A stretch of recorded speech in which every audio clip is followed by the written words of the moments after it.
Lihatlah di hadapan kita sekarang. Inilah bumi, planet yang menjadi rumah bagi kehidupan sejak miliaran tahun yang lalu. Tapi, tahukah kalian? Bumi adalah salah satu planet di antara triliunan, bahkan tak terhitung jumlahnya dari planet lain di seluruh penjuru alam semesta ini. Yang menjadi pertanyaan kita sekarang adalah, seberapa luas sebenarnya alam semesta ini? Dan di manakah ujung alam semesta itu berada?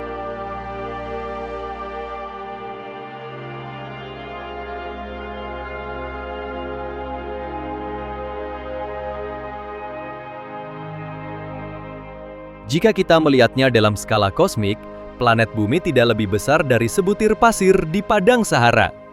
Di dalam sistem bintang kita saja, yaitu matahari dan planet-planet di sekitarnya, bumi terlihat sangat kecil jika dibandingkan dengan planet lain. Tata surya begitu luas hingga ukuran bumi seolah tidak berarti. Untuk memahami luasnya, bayangkan jarak antara bumi dan matahari, sekitar 150 juta kilometer. Jika kita mengendarai mobil tanpa berhenti dengan kecepatan 100 km per jam, perjalanan itu akan memakan waktu lebih dari 170 tahun untuk sampai ke matahari. Bahkan jika kita naik pesawat super cepat dengan kecepatan 900 km per jam, kita masih membutuhkan lebih dari 19 tahun tanpa berhenti. Bandingkan dengan roket tercepat yang pernah dibuat manusia, Parker Solar Probe, yang melaju lebih dari 500.000 km per jam. Bahkan dengan kecepatan itu, ia masih membutuhkan waktu beberapa bulan untuk mencapai matahari. Dari perbandingan ini, kita bisa merasakan betapa jauhnya jarak dalam tata surya, dan itu baru dari bumi ke matahari, belum ke ujung alam semesta. Voyager adalah pesawat antariksa tercepat yang pernah diluncurkan manusia, melaju sekitar 61.500 km per jam. Dari sudut pandangnya, matahari kini hanya terlihat seperti titik bintang di kejauhan, tetapi kekuatan gravitasinya masih cukup besar untuk menarik jutaan komet dan benda langit dalam wilayah yang disebut awan Oort atau Oort cloud. Dengan kecepatan gila tersebut, Voyager membutuhkan 35 tahun untuk keluar dari tata surya. Tetapi untuk keluar sepenuhnya dari Oort cloud, ia masih perlu sekitar 30.000 tahun lagi. Yang mengejutkan, Oort cloud hanyalah sebagian kecil dari wilayah yang lebih besar, disebut Local Interstellar Cloud. Dan pada skala ini, satuan kilometer menjadi tidak masuk akal untuk digunakan. Sehingga para astronom memakai satuan jarak baru bernama tahun cahaya, yaitu jarak yang ditempuh cahaya dalam 1 tahun, sekitar 9,46 triliun kilometer, yang menunjukkan betapa luasnya ruang antar bintang yang sedang dijelajahi Voyager. Galaksi tempat kita tinggal bernama Bima Sakti atau Milky Way memiliki ukuran yang begitu besar hingga cahaya saja membutuhkan waktu 100.000 tahun hanya untuk menyeberanginya dari ujung ke ujung.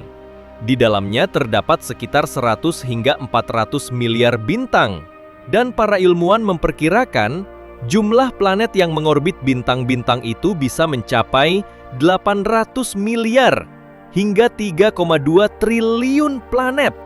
Bahkan ada planet yang tidak punya bintang sama sekali dan hanya melayang sendirian di kegelapan antariksa. Dari semua itu, kita hanya dapat mengamati sebagian kecil dengan mata telanjang dari bumi. Area pandangan kita sangat terbatas, seperti melihat ruang besar dari lubang kunci. Namun, Bima Sakti bukanlah satu-satunya. Ia hanyalah satu dari 54 galaksi yang berada dalam kelompok kecil bernama Local Group. Lebih mencengangkan lagi, Local Group hanyalah bagian mungil dari wilayah yang jauh lebih besar, yaitu Virgo Supercluster, yang berisi lebih dari 2.000 galaksi.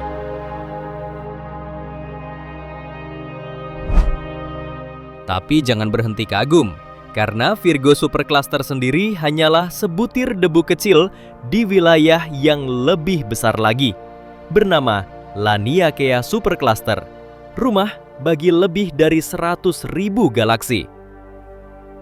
Pada skala ini, setiap titik kecil dalam peta kosmos bukanlah bintang, tetapi sebuah galaksi dengan miliaran bintang di dalamnya. Dan semua itu masih bagian dari observable universe, yaitu seluruh wilayah alam semesta yang bisa kita amati dengan teleskop dan teknologi saat ini. Rumah bagi lebih dari 2 triliun galaksi. Di luar batas pengamatan tersebut, masih ada sesuatu yang belum kita ketahui dan masih menjadi misteri yang belum terpecahkan hingga saat ini.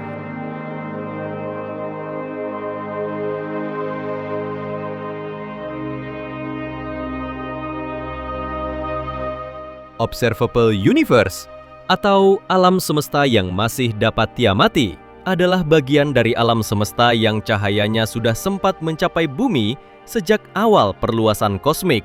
Kita dapat melihat galaksi, bintang, dan objek jauh melalui teleskop karena radiasi elektromagnetik dari benda-benda tersebut telah memiliki waktu cukup lama untuk tiba di tata surya. Diperkirakan ada hingga 2 triliun galaksi di wilayah yang dapat kita amati. Meskipun berdasarkan data terbaru dari misi New Horizons pada tahun 2021, jumlah itu mungkin hanya ratusan miliar. Dengan asumsi bahwa alam semesta sama ke segala arah, isotropik, batas penglihatan kita ini membentuk area seperti bola raksasa yang berpusat pada pengamat. Dalam hal ini, bumi. Bukan karena bumi berada di pusat alam semesta, tetapi karena kita sedang mengamati dari bumi. Setiap titik di alam semesta memiliki observable universe versi mereka sendiri, yang mungkin tumpang tindih atau bahkan berbeda dengan yang kita lihat. Kata dapat diamati tidak berarti keterbatasan teknologi teleskop kita, melainkan keterbatasan fisik akibat kecepatan cahaya. Ada bagian alam semesta yang mungkin ada, tetapi cahaya dari sana belum sempat tiba ke bumi, sehingga secara prinsip kita tidak mungkin melihatnya. Dengan kata lain, apa yang kita lihat hanyalah potongan kecil dari sesuatu yang mungkin jauh lebih luas dan misterius. Wah, sangat begitu luas ya alam semesta ini. Bahkan cahaya pun belum bisa sampai ke titik tersebut. Dalam kosmologi, para astrofisikawan sering membedakan antara alam semesta nampak dan alam semesta teramati. Alam semesta nampak adalah bagian alam semesta yang hanya mencakup sinyal cahaya yang baru dapat bergerak bebas sejak peristiwa rekombinasi, yaitu saat atom hidrogen pertama kali terbentuk dan foton atau cahaya mulai dapat melaju bebas, yang sekarang kita lihat sebagai radiasi latar gelombang mikrokosmik atau CMB. Sementara itu, alam semesta teramati mencakup semua sinyal sejak awal perluasan kosmologis atau Big Bang, bahkan sejak sebelum atom terbentuk. Karena alam semesta terus mengembang, jarak yang ditempuh cahaya dari titik asalnya hingga sampai ke kita tidak sekedar jarak lurus, tetapi sudah ikut ditarik oleh pengembangan ruang. Perhitungan modern menunjukkan bahwa radius alam semesta yang nampak adalah sekitar 45,7 miliar tahun cahaya, sedangkan radius alam semesta teramati sedikit lebih besar, sekitar 46,6 miliar tahun cahaya. Hanya beda sekitar 2%. Tetapi skala ini luar biasa besar. Secara keseluruhan, diameter alam semesta teramati diperkirakan mencapai sekitar 93 miliar tahun cahaya atau sekitar 28,5 gigaparsec. Jika dihitung berdasarkan kerapatan materi di alam semesta, jumlah total materi biasa, bukan materi gelap dan bukan energi gelap, diperkirakan mencapai sekitar 1,5 dikali 10 pangkat 53 kilogram. Angka yang hampir mustahil dibayangkan. Bahkan pada tahun 2018, astronom menemukan bahwa cahaya latar dari seluruh galaksi, disebut extragalactic background light, mengandung sekitar 4 kali 10 pangkat 84 foton. menunjukkan betapa banyaknya cahaya yang telah dihasilkan sepanjang sejarah kosmik. Intinya, ukuran dan kandungan alam semesta begitu besar, sehingga angka dan jarak yang kita sebutkan hanya mampu menggambarkan sebagian kecil dari keseluruhan realitas kosmik yang hampir tak terbayangkan.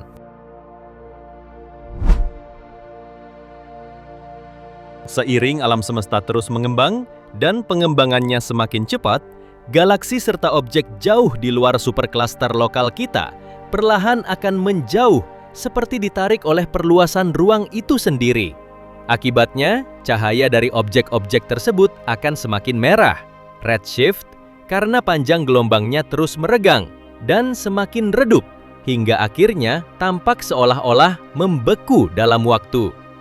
Kita masih dapat melihatnya saat ini karena cahayanya masih dalam perjalanan menuju bumi. Tetapi suatu hari nanti, objek-objek tersebut akan begitu jauh sehingga tidak ada lagi cahaya baru yang mampu mencapai kita. Dengan kata lain, ada batas kosmik. Semakin cepat alam semesta mengembang, semakin banyak bagian alam semesta yang perlahan menghilang dari pandangan kita.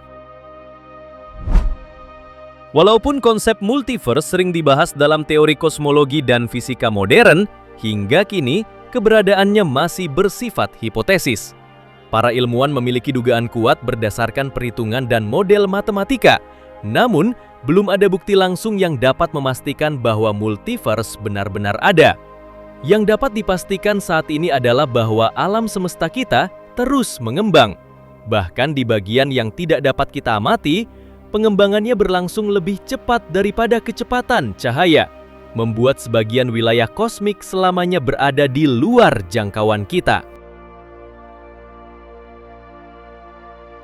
Semakin dalam kita mempelajari alam semesta, semakin besar pula misteri yang muncul. Perluasan kosmik yang tanpa henti ini pada akhirnya membuat kita menyadari satu hal, bukan alam semesta yang menjadi besar, tetapi kitalah yang terasa semakin kecil di tengah lautan ruang yang tak terbayangkan luasnya.